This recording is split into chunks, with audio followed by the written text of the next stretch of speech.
Bueno, un saludo a todas las personas que se encuentran conectadas viendo esta conferencia. Extiendo pues mis saludos en especial a las personas que pertenecen a la Universidad de Caldas. Mi nombre es Mariana Riasco Ramírez, soy médico interno de la Universidad de Caldas y pues vamos a hablar en este momento de medidas de ocurrencia de la enfermedad.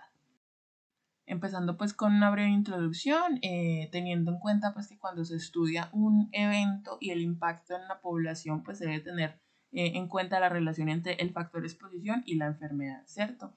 Y que en medida en que yo haga cálculo de medidas de asociación, pues esto va a variar según el tipo de estudio epidemiológico, o sea, no van a ser las mismas medidas de asociación que yo voy a aplicar para un estudio descriptivo que para un estudio analítico, no va a ser igual las medidas de asociación que yo tome para un estudio de cohortes que para un estudio observacional. En cuanto a mortalidad y morbilidad, pues tenemos que tener en cuenta que se debe hacer una medida juiciosa de ellas, tener en cuenta pues las diferencias para poder hacer un análisis objetivo y poder de allí establecer probabilidad y o frecuencia de la entidad que se va a estudiar. Cuando se dice que se debe cuantificar hasta donde sea posible, es que en lo ideal todas las variables sean estudiadas, sean medidas, pues precisamente para darle como más solidez al establecimiento de la frecuencia, probabilidad y darle una visión más objetiva a nuestros resultados. Empezando con el abordaje de la morbilidad, que es la carga de la enfermedad. Entonces hablamos de incidencia, que es la primera medida dentro de la morbilidad, que nos va a hacer referencia sobre los nuevos casos del evento o de la enfermedad, ¿sí? Las cifras nuevas o los nuevos eventos que aparecen en un periodo determinado, esto en función de las personas o la población que se encuentra en riesgo de padecerla. ¿Sí? Entonces vamos a tener dos formas de medir la incidencia. La primera es la proporción de incidencia, que es un porcentaje, y segundo, vamos a tener la tasa de incidencia.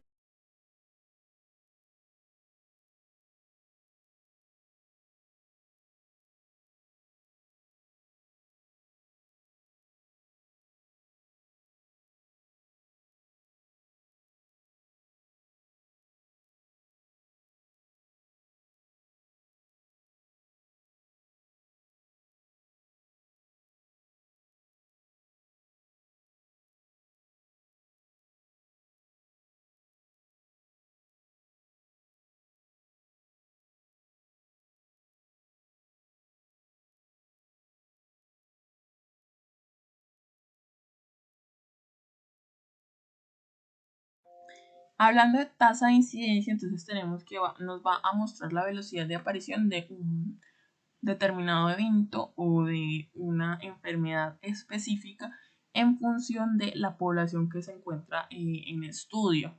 Esto propiamente dicho para las cohortes, recordemos que tenemos dos tipos de cohortes, podemos tener cohortes dinámicas o cohortes fijas, y lo que diferencia la una de la otra es que las cohortes fijas no permiten el ingreso o no permiten nuevos ingresos de participantes distintos a los que inician el periodo, versus la dinámica que sí se pueden tener ingresos durante el periodo de estudio. La tasa de incidencia se expresa en años persona y cada persona que está en el periodo completo nos va a dar un año persona.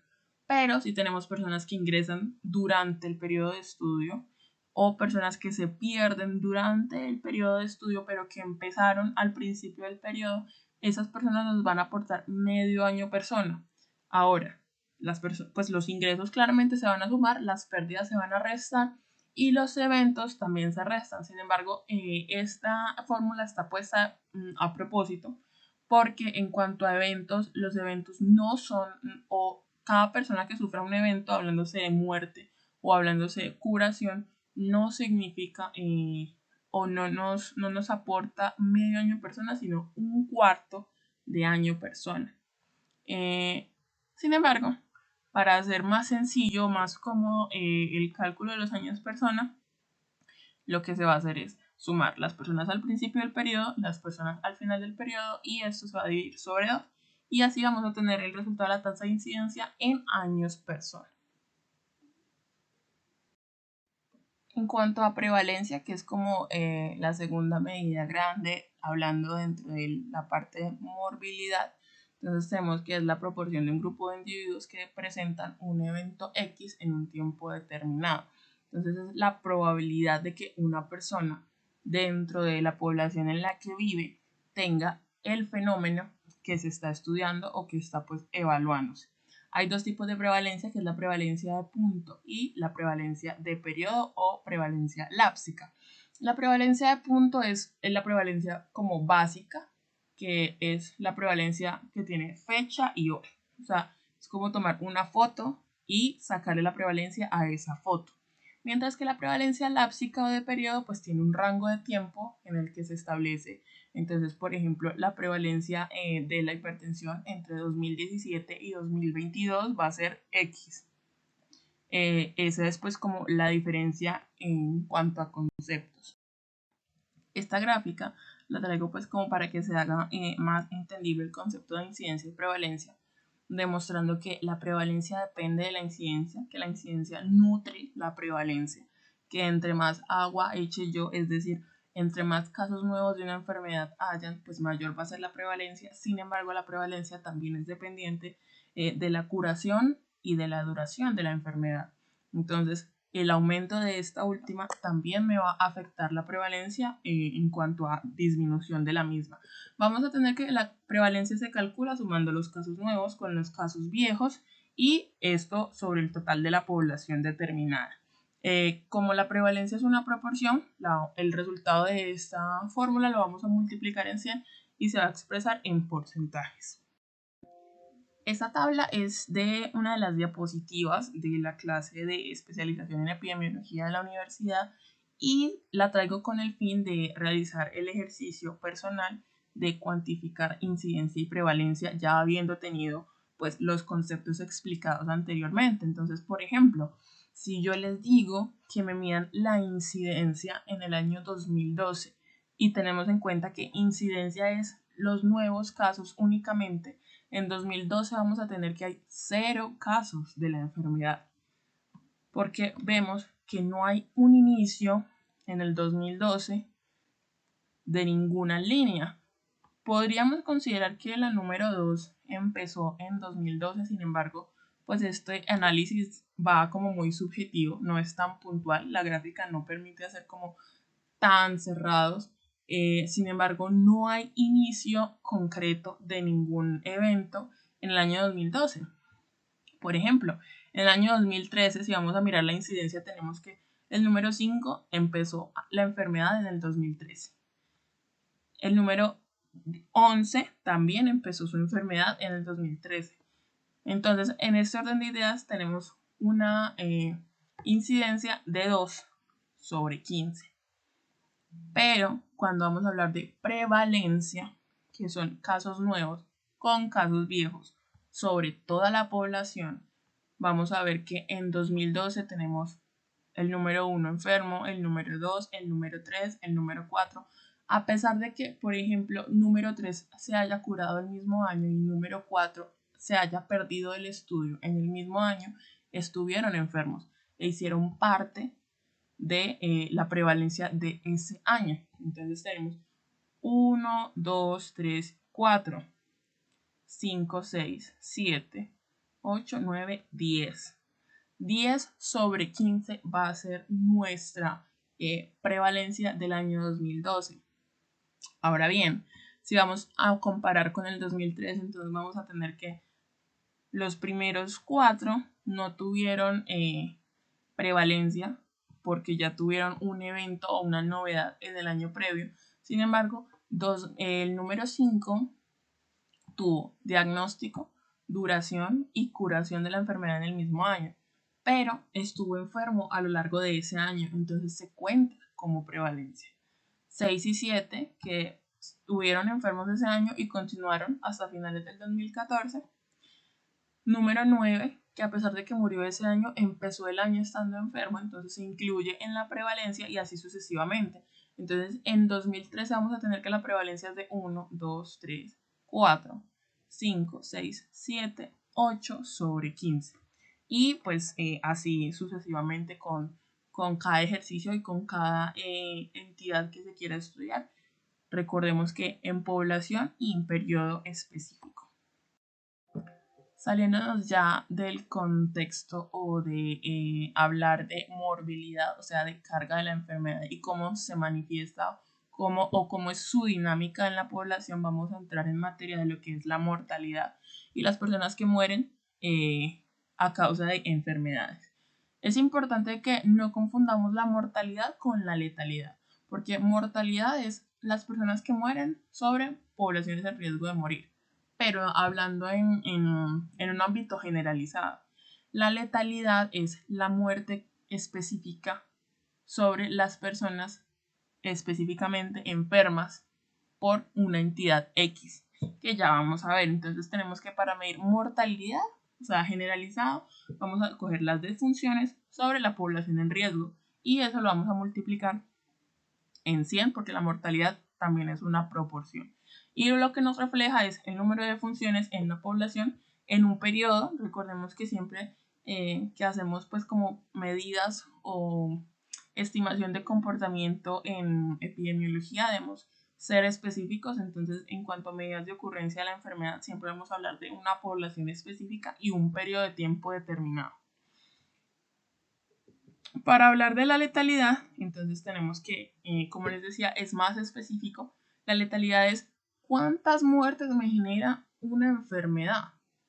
Entonces tenemos que la letalidad es el número de muertes de X enfermedad sobre el número total de personas enfermas o que sufren dicha enfermedad. Eso multiplicado pues por 10 a la n, es decir, lo pueden multiplicar en 10, lo pueden multiplicar en 100, en 1000, y la interpretación va a ser por cada 1000 o por cada 10 o por cada 100 enfermos de, no sé, por ejemplo, dengue, vamos a tener que tantas personas mueren. En cuanto a tasa de mortalidad, que es otra medida de la mortalidad, ya no en proporción sino en tasa, entonces vamos a tener que se divide en bruta y en específica por causa. Entonces la tasa bruta va a ser el número de defunciones ocurridas en un año determinado sobre la población estimada a mitad de periodo de ese mismo año. Y la tasa específica por causa va a ser el número de defunciones en un año por una causa X o una causa pues específica claramente y sobre la población en riesgo a mitad de año. En cuanto a mortalidad porcentual por año, entonces vamos a tener que, ya hablamos de porcentual, o sea que hablamos de que es un porcentaje, se va a multiplicar por 100. Entonces vamos a tener el total de las defunciones por una causa en un año sobre el total de las defunciones en ese año. Como es una mortalidad porcentual por año, o sea, las muertes en porcentaje por un año específico, entonces por eso se incluyen todas las defunciones de ese año en el denominador y en el numerador vamos a poner las causas o no, las muertes por la causa específica en ese año y vamos a sacar, o sea, de las defunciones de todas las personas que murieron en ese año, vamos a sacar las que nos interesa, que son las específicas de la enfermedad pues de interés en su momento. En cuanto a tasa específica por edad, entonces aquí es muy similar a la previa, solo que lo que vamos a hacer es separar a la población por edades. Entonces yo quiero estudiar las muertes en menores de 7 años, lo que voy a hacer es coger la población en riesgo que se encuentra por debajo de los 7 años, voy a sacar el total de muertos o el total de defunciones en población menor a 7 años sobre la población menor a 7 años que se encuentra en riesgo a mitad del año pues que estoy estudiando con precisión. En cuanto a tasa de mortalidad infantil, y de aquí en adelante vamos a ver que el uso de tasa es indiscriminado. La palabra tasa se utiliza pues como con poca precisión. Recordemos pues el concepto de tasa y veamos que acá la medición de tasa se hace con muertes en menores de un año sobre total de nacidos vivos. Sin embargo, pues así se hace y así está estipulado que se haga la medición de la tasa de mortalidad infantil. Entonces, vamos a tener que son las muertes en menores de un año claramente sobre el total de nacidos vivos en el año de interés que se está evaluando. Esto multiplicado entonces pues ya a preferencia, además que por ejemplo si a mí el resultado inicial de la división me da, no sé, 0.2, para mí es más sencillo multiplicar por 10 y decir que por cada 10 nacidos vivos se mueren 2 menores de un año. A yo decir que por cada nacido vivo se muere 0.02 menores de un año. Porque como estamos hablando de personas, las personas no valemos 0.02, no valemos 0.2. La tasa de mortalidad infantil, vamos a ver que si nos vamos al concepto de tasa, pues vamos a quedar un poco confundidos porque no le hace pues como referencia a la definición juiciosa de tasa, sin embargo, pues esta es la forma en que se hace y se ha hecho siempre. Entonces, mortalidad infantil es la mortalidad en el primer año de vida y se calcula con las muertes en menores de un año claramente sobre el total de nacidos vivos. Y pues el tema de los decimales se hace a preferencia. En cuanto a mortalidad neonatal, tasa de mortalidad neonatal, que también es una medida de ocurrencia de mortalidad de la enfermedad, entonces vamos a tener primero que aclarar conceptos. La mortalidad neonatal se divide en mortalidad neonatal netamente, o sea, neonatal hablándose de los primeros 28 días de vida, y postneonatal, que es del primer mes al año de vida. Y esta mortalidad neonatal se divide en precoz y en tardía. Precoz, entiéndase, los primeros 7 días y tardía posterior a los 7 primeros días de vida. Entonces, en función de estas definiciones, vamos a tener que la mortalidad neonatal, que se divide en postnatal y neonatal, va a tener medición de postneonatal, muertes en mayores de 28 días, pero menores de un año, sobre el total de nacidos vivos en el año específico de interés a estudio. Y la muerte neonatal propiamente son las muertes en menores de 28 días sobre el total de nacidos vivos.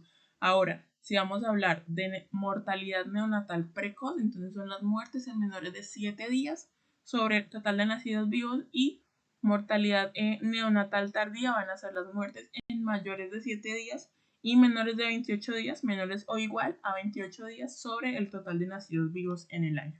Y la adaptación por la multiplicación va a depender de la preferencia frente a la interpretación pues con los decimales de cada persona. Vamos a hablar también de la tasa de mortalidad perinatal. Hablamos de mortalidad perinatal, entonces en toda muerte que ocurre desde las 22 semanas de gestación hasta el 7º día postparto. Entonces vamos a tener que se calcula con el número de nacidos muertos que superan los 180 días más los muertos que tienen menos o igual a 7 días de vida sobre el total de nacidos vivos y muertos. Acá en la perinatal se incluyen los vivos y los muertos, y el resultado pues se va a hacer adaptación de decimales a preferencia. En cuanto a tasa de mortalidad materna, entonces recordemos pues que es un indicador muy importante de calidad de servicios de salud, en especial en países en vía de desarrollo como el nuestro, y que determina qué tan efectivos o qué tanto trabajo se está realizando, qué tanto se enfoca en la prevención de causas evitables como lo son la mortalidad materna en la mayoría de los casos. Hablamos de que mortalidad materna abarca desde la semana 22 de gestación hasta el 7º día posparto. Entonces vamos a incluir en el numerador las madres que murieron estando en embarazo, durante el parto o posparto, o sea, en el puerperio hasta el día 7. Recordemos que el puerperio dura 42 días. Y el total de esta suma sobre el total de nacidos vivos va a ser el resultado de la tasa de mortalidad materna, recordando pues que el ajuste de decimales es a preferencia de la persona que se encuentre realizando la medida. Para hablar de esperanzas de vida, entonces tenemos que tener en cuenta que son estimaciones que realmente pues no se pueden generalizar, o que a pesar de que son generalizadas son ficticias y no abarcan al total de la población. Se hacen a partir de un resumen de tasas de natalidad y mortalidad. De hecho, para eso sirven las esperanzas de vida, para realizar las tasas de natalidad y mortalidad de cada año, y se divide en esperanza de vida al nacer, que es la medida que se hace o la esperanza que se le da en el año determinado al que nace en el año determinado, y la esperanza de vida simple, que es el promedio de años que tiene por vivir una persona a una edad determinada. Entonces la esperanza de vida simple es la esperanza que me dan a mí como persona a mis 23 años, lo que me queda por vivir después de mis 23 años. Mientras que la esperanza de vida al nacer es cuánto tiempo creemos o se estima que van a vivir esta persona que nace o este bebé pues que acaba de nacer en este año específico. Ahora bien, hay que hacer una aclaración. La esperanza de vida es o se vale dependiendo del año en que nazca la persona. Es decir, si yo nací en el 1999, mi esperanza de vida no es la de este año, a pesar de que este año sea mayor. Yo no puedo decir que tengo una esperanza de vida más alta que las personas que nacieron este año o que igual a las personas que nacieron este año, cuando mi esperanza de vida se vale desde que nací. O sea, mi esperanza de vida es la esperanza de vida que estaba estipulada en Colombia para el año 1999. Ya después de haber hablado de esperanza de vida o estimación de años a vivir, vamos a hablar de años de vida potencialmente perdidos, que son los años que dejó de vivir una persona a causa de tener una muerte prematura, entendiéndose como muerte prematura toda muerte que se ocurre antes de llegar a la esperanza de vida o a los años de vida topes estimados previamente pues para la persona. El cálculo se da con la resta de esperanza de vida y edad de muerte, y está la tasa de ABPP, que consiste en la cifra pues, de años de vida potencialmente perdidos que tuvimos previamente sobre la población que se encuentra dentro del rango de años que se habían estipulado según la esperanza de vida al nacer de la persona que murió. El objetivo del cálculo del ABPP es más como de planificación o de priorización de intervenciones en cuanto a salud pública, información para la población, sin embargo, pues no es una medida que se haga de manera individualizada o que comprenda por completo las características personales de cada ser. Tiene como fines más administrativos e incluso económicos. Sin embargo, no es algo que desde el punto de vista clínico sirva como para estudio de causa de muerte y etiología y demás. Estas son pues las referencias por si les interesa profundizar más en cuanto a medidas de ocurrencia de la enfermedad. Muchas gracias por su atención y espero que continúen pues muy atentos al resto de temas que se les va a brindar a lo largo de las conferencias.